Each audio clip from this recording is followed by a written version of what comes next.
Welcome back. Welcome back. Today, we had this conversation kind of recently about statistics and about reading portals, and we're just going to talk more about that today. Mm-hmm. And this is something that I feel like it's so simple, but it is just something that is like I don't know, like people can't do it differently. Well, I don't know when portals started, and I know it has to do with patients' rights and informing patients of everything, and then it becomes once one hospital does it, then the competing hospital has to do it because it's kind of like something they're giving their patients. Yes. So I really don't know the history of when this started, but I think maybe 0.5% is positive that portals have brought. I know. I will say portals are great for like ease of when's my appointment or I'm only something talking like that. about results. But the test results portion of it is a train wreck, in my opinion. I literally don't understand Yeah, why so, this exists. Yeah, so like just to kind of to get started, I wrote down the impression of my last scan. Okay. Okay? And it says, this is what it says.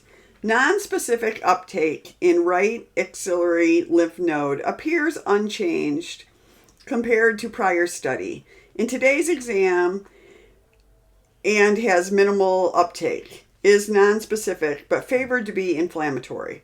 Otherwise, no definite scintigraphic evidence of metabolically avid disease. Does that scream stable to you?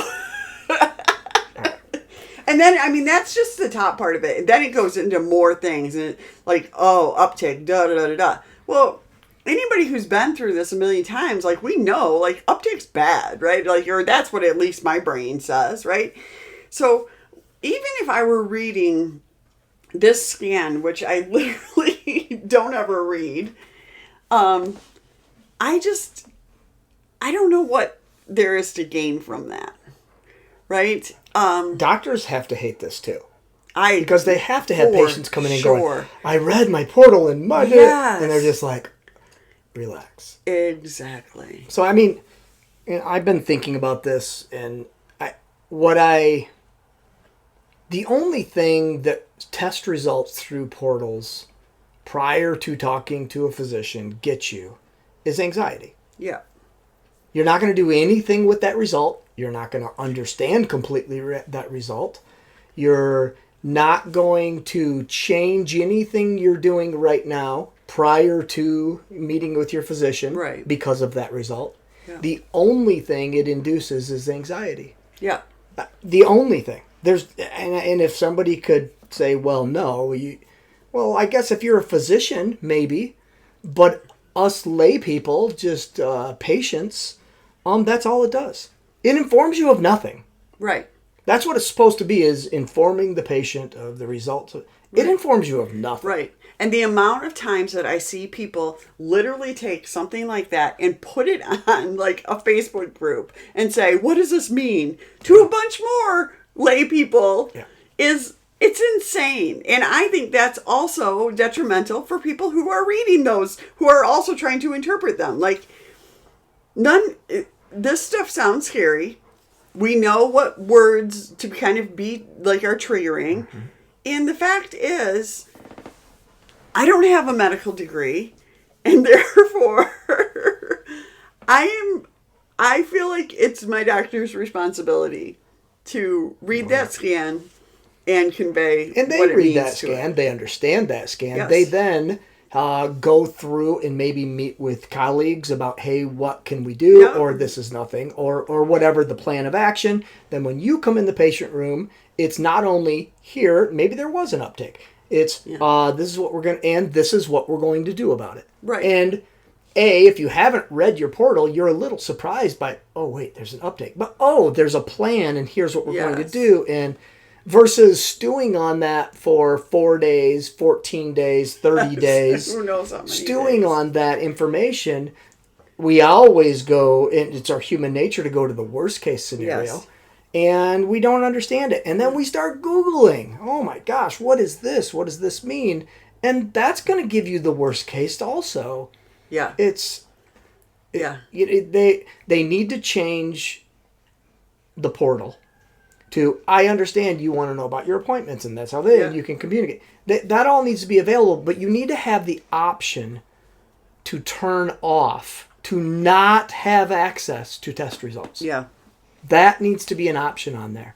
And I truly believe that someone else in your life, if you're the patient, someone else in your life can have access to that if you really need it. And somebody please tell me why you need that.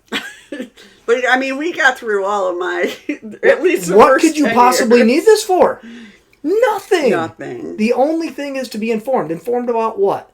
Something you have zero control over. It's only anxiety inducing. That's all it will do. And we know when anxiety is up, our immune system is not functioning at its best. Yes. And that's exactly when we want our immune system to be functioning. I agree. This is just stupid. It's stupid. And it's funny. And I don't read any of them. Yeah.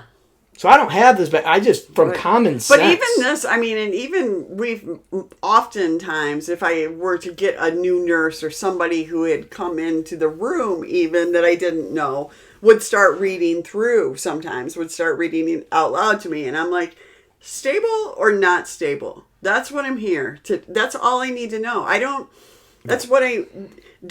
This sounds scary to me.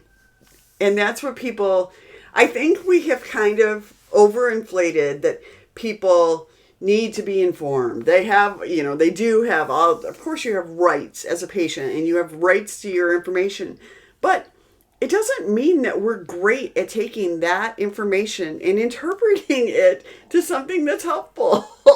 I just really think we've dropped the ball, in the patient experience realm. Yeah. With making this available without anything beyond it. Yeah. If results got released with a note from your oncologist, okay, well, maybe that's a little bit more informative, but it doesn't.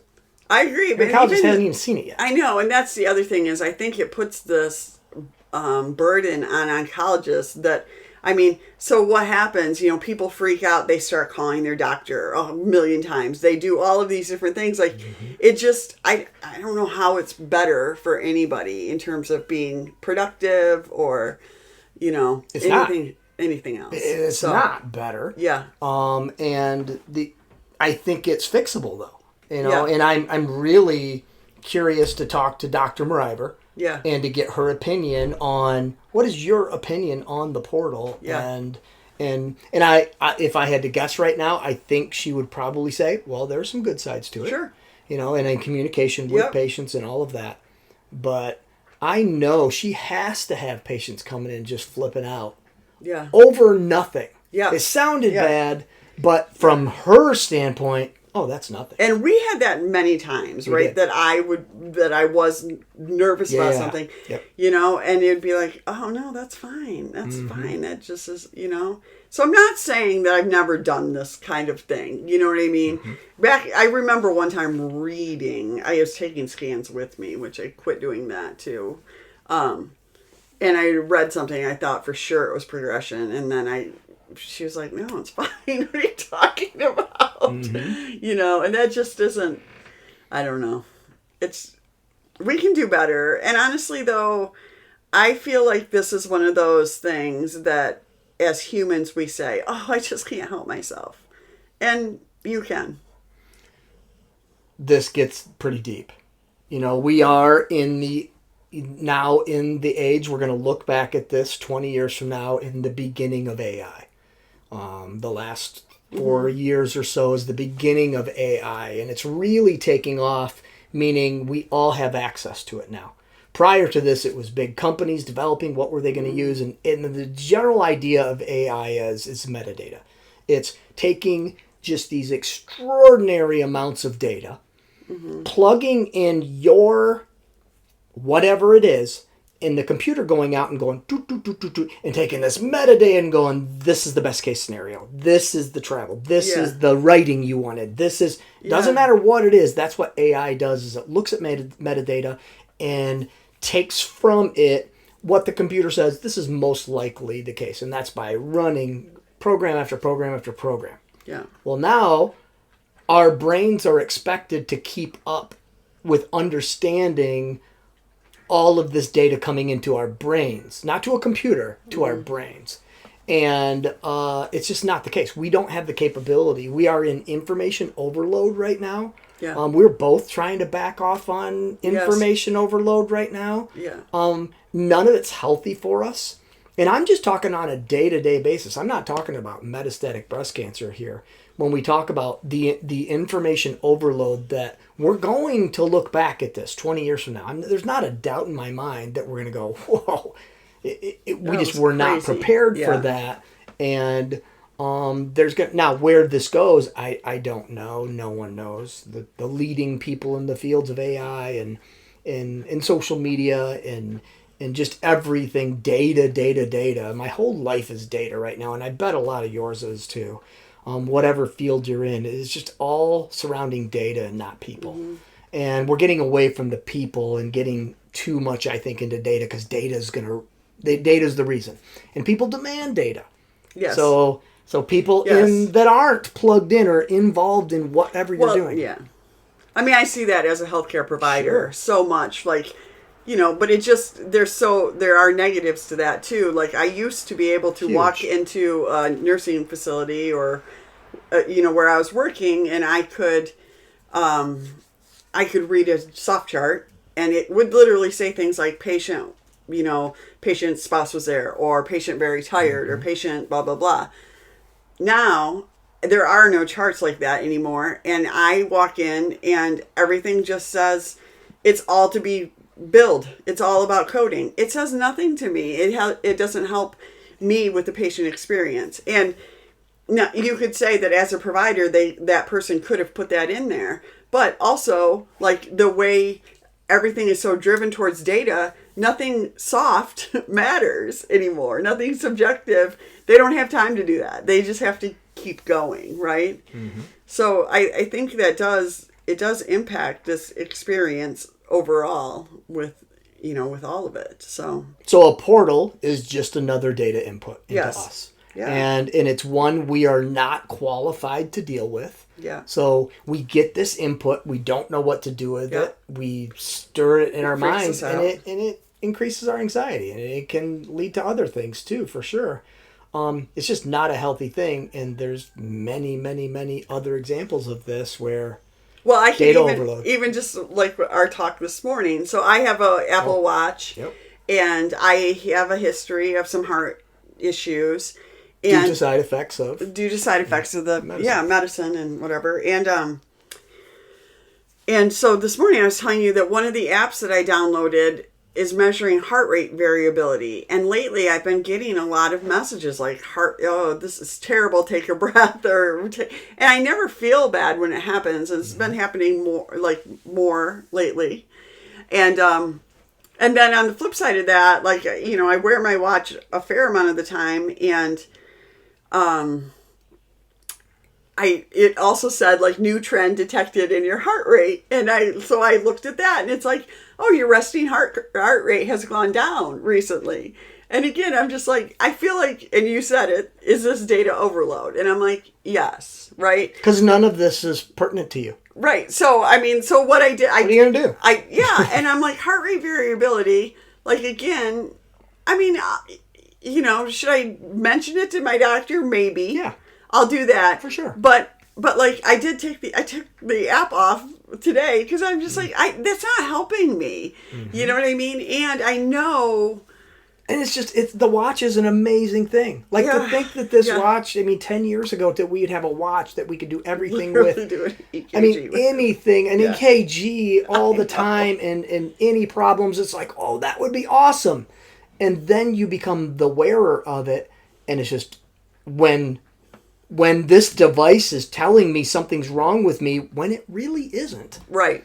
It's doing its job. It is monitoring, doing that.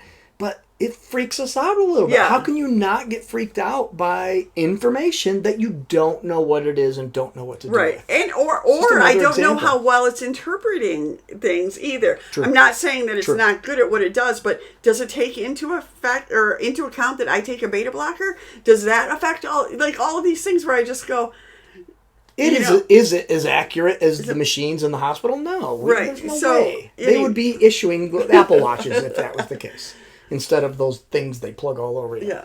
So it is one of those things that too much data does drive your thinking, right? Mm-hmm.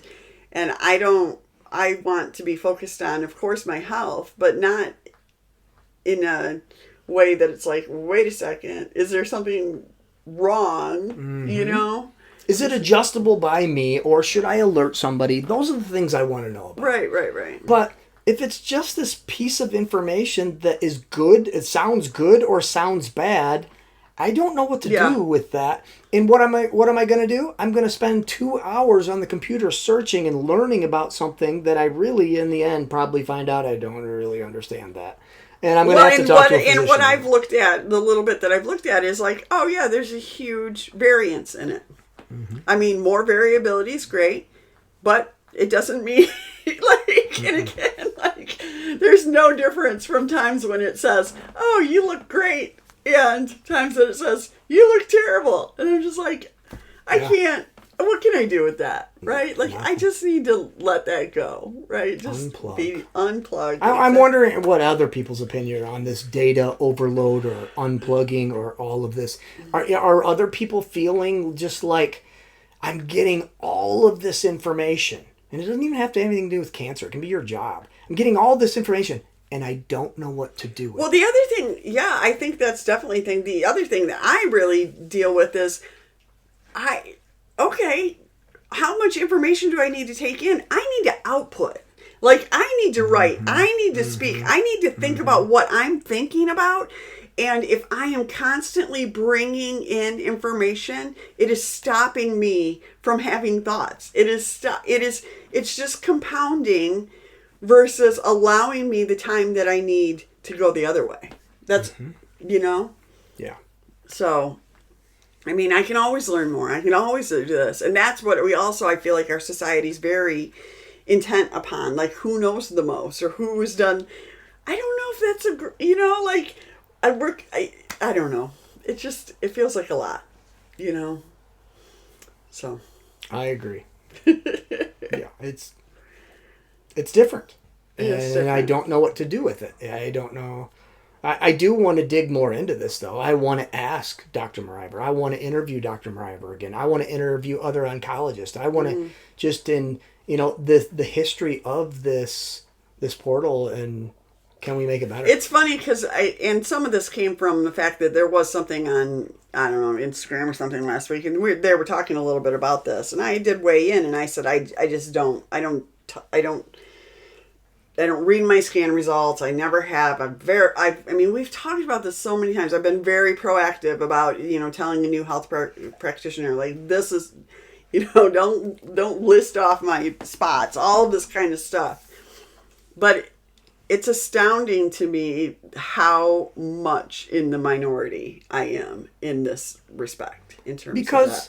Well, and I understand that. In if University of Michigan or wherever your hospital is, if you said to them, you need to make your portal better, they're going to add more stuff, not subtract stuff. Yeah. For them, the more we can give you, the better. And that's just, we are humans, and we are not programmed to take in this data. And I feel like U of M has added something that kind of says, listen, these results, it's basically, it's like you're reading them at your own risk type of situation, but it's not enough. The answer. No.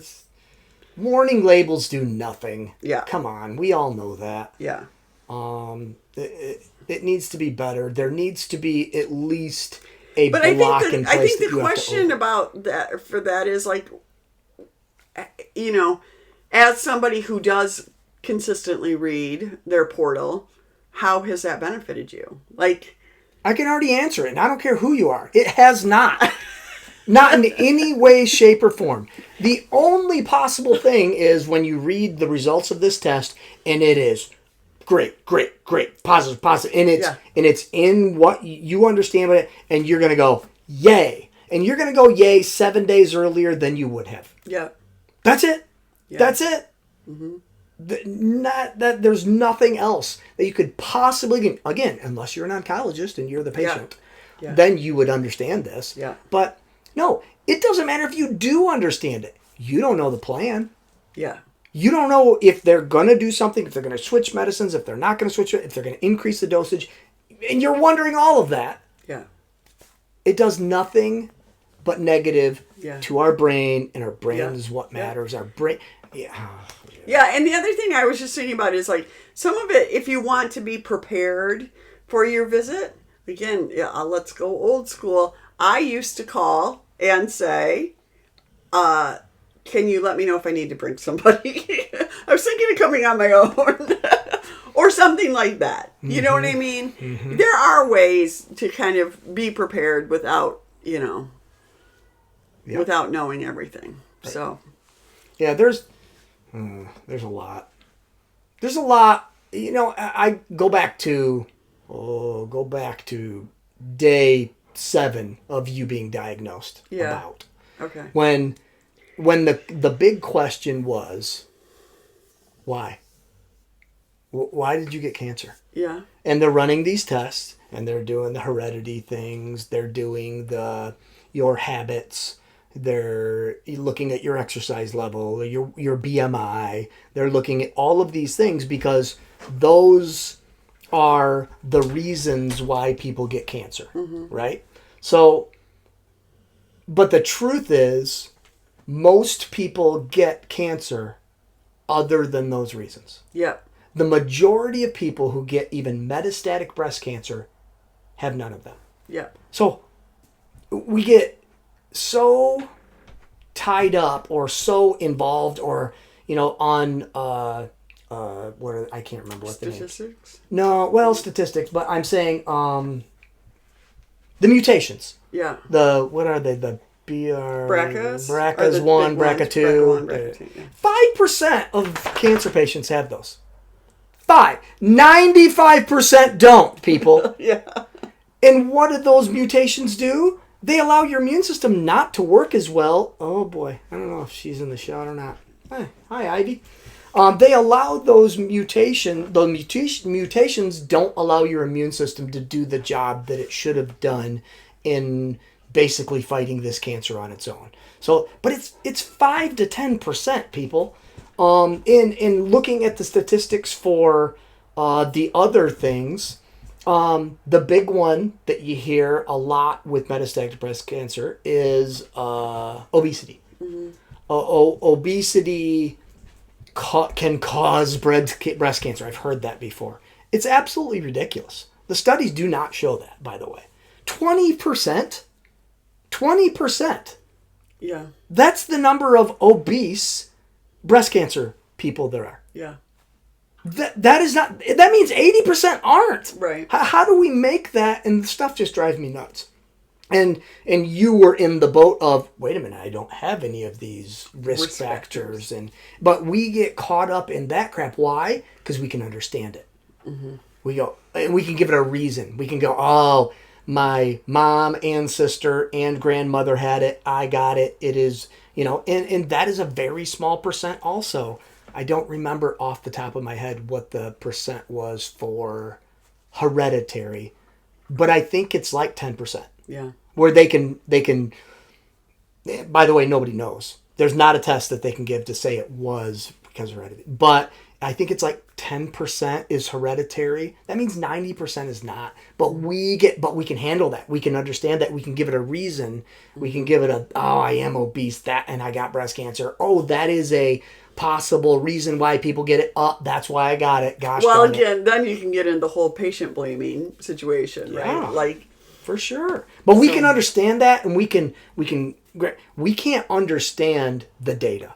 Yeah. We can't understand the data. We still try. We try every day.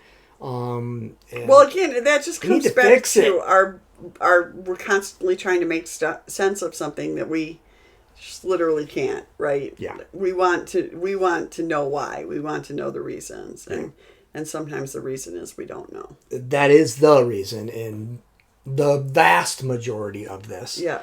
And in turn, now we go into treatment and we go, well, why the hell are you still here? Yeah. After 26 years, you had stage 4 metastatic cancer. Why are you still here? Because the data says you shouldn't be. And the answer is, I don't know. Yeah. I don't know. Yeah. I mean, it's not like we purposely did one thing and that was, it wasn't. We have some, pretty, I think, educated reasons why these things cause you to be here right now, but it's not one thing. And it has nothing to do with the things that cause it or the medicines that kill it or it's everything encompassing. And you can't even understand that. Your oncologist doesn't know why you're here. Yeah. That's the truth. Right. And so we're trying to really understand this by reading this portal when we don't even know why you're here or other people who are listening to this, why you're survivors. We definitely know that some things are bad for you. And some things do not support your immune system, which in turn does not support your mental state. But other than that, we don't know. Yeah. Boy, that was a rant.